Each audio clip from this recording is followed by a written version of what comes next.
We're going to make a figure of 8 on a bight, or we can also call it a figure of 8 loop or a Flemish loop.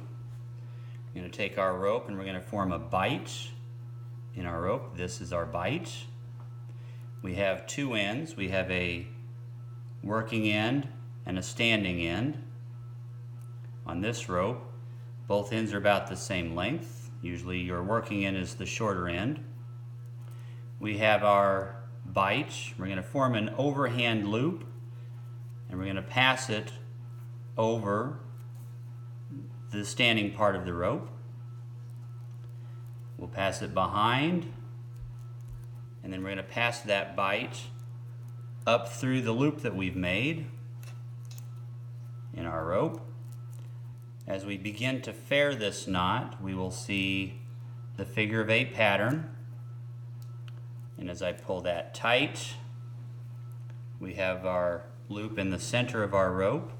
We have our two ends, and we have a finished figure of 8 on a bight.